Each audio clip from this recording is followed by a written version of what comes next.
Hello and welcome to Mainichi Japan Vid. Today I want to talk to you about Gengo. This two kanji. Gengo. Sometime I believe also called Nengo.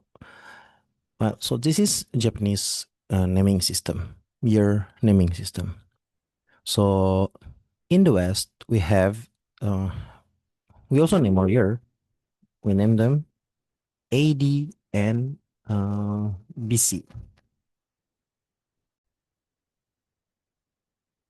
Or uh, I think now is CE and BCE, right?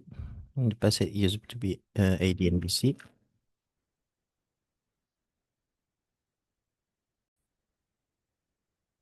Yeah. And anyway, so we have numbers, but this, for example, like 2000, just year 2000 doesn't really mean anything. It's actually year 2000. Choose your pick, AD or CE, right? And now it means something because we know when the year 0 AD 0 C is or was. Uh, or we have like 354 BC. We know when it is because we know we have this reference point, right? If I just say 2000, it's not clear. For example, I believe like uh, some southeastern culture have their own calendar. China has its own calendar, which has a different reference point. The Islamic calendar also exists, which is still in year 1400 something something. So it has its own reference point, right? So just having number doesn't really mean anything. In Japan, I believe this come from China. They name era, so the government just used to name era. They choose a name in kanji. I believe two kanji most of the time. I'm not sure, but I'm not gonna even tempt to choose some kanji. I'm just gonna say A, right? They choose the name A. So it's the first year of A, second year of A, third year of A, fourth year of A, and sometimes they would change it. Oh, let's name it B. So after fourth year of A, you have first year of B, second year of B. Oh, let's change it to C. First year of C, second year of C, third year of C. Now, what might cause these changes? Well, various reason. I think one of them would be like a change of emperor, right? You wouldn't want to still lead in the same emperor. Like so, every change in era name, I believe these are eras, uh, actually signify something.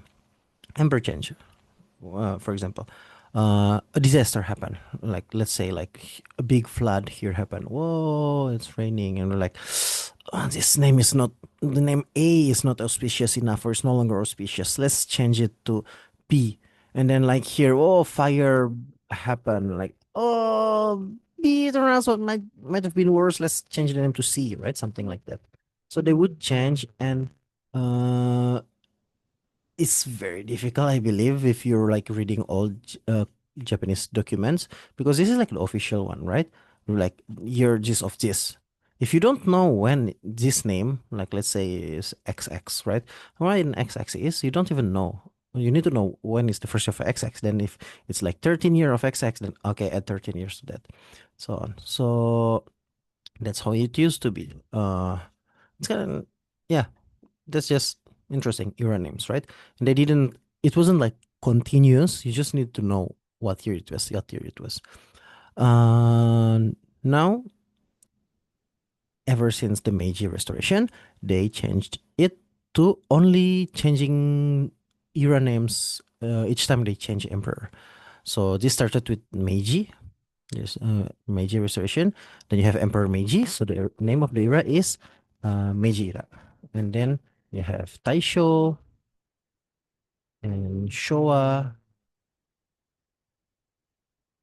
Heisei, and uh, Reiwa.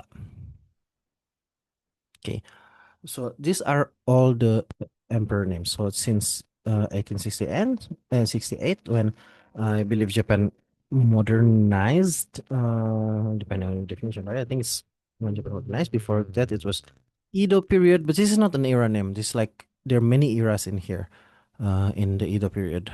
Edo is just like a, historical period, right? And so I believe we will call this like modern Japan. Um, we had we had like five emperors in Japan, and the first one is Meiji. After Meiji passed, it was his son Taisho. After Taisho passed, Showa. Showa passed, and now to Heisei, right? Heisei is actually a very special case. He did not pass away for Reiwa, his son, to be crowned emperor. He actually chose to abdicate because he was getting up in the years. He was 80 something, and he thought like it was the job of the emperor, which I believe are like a bunch of ceremonies. Don't quote me on that, was getting a bit tedious. He was tired, so he asked the prime minister or the parliament, "Hey guys, can I abdicate?" Which in the past, like way in the past, abdication used to lead to problem because you would have like an emperor, then they would abdicate, but they would still have power. Another emperor abdicate, so you would like, and there's this emperor cannot do nothing, but these two emperor, ex-emperor, what are they called? There is a name for an emperor who has abdicated, but like they would like be at odds with each other. It was like a whole thing. Way back when, I think before even the samurai. Uh, so yeah,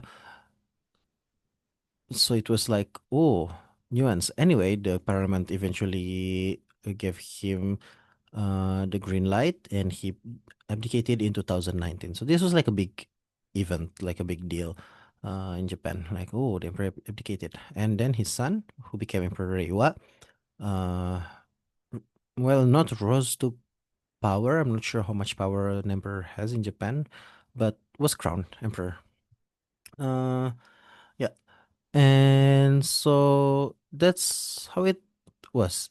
And these all are, by the way, their regal name, or is it imperial name? Uh, so it's not their actual given name. Once they become emperor, the government would like announce, okay, the emperor name is this. This is this era. I mean, at least in the now, for Heisei and Reiwa. And yeah, this is the name of the year now, the naming system. And when you're like, and this is official too. So, sometimes when you uh, write on government forms, you need to write, say you're born in, I don't know. Oh, let's make it easy. 2020. So that would be Reiwa year two. Uh, so if someone is born, or if you're watching it now, let's say you have a child born in 2020, and so you want to give your filling form, and it's like birth of year of birth, then you would have the option in kanji. It's written, but let's say I make it simple: Taisho, Showa, Heisei, or Reiwa, and then year. This is like date of birth. But this is all in Japanese, okay? I'm just giving you an example. And then you would like circle, he was born in Reiwa, second year. That's it. That's how you do it. So if you're curious about your uh, birth year, I'm gonna share this. Okay. So this is like the years in Seireki. This is the Western calendar, the ADCE. This is Gengo, right?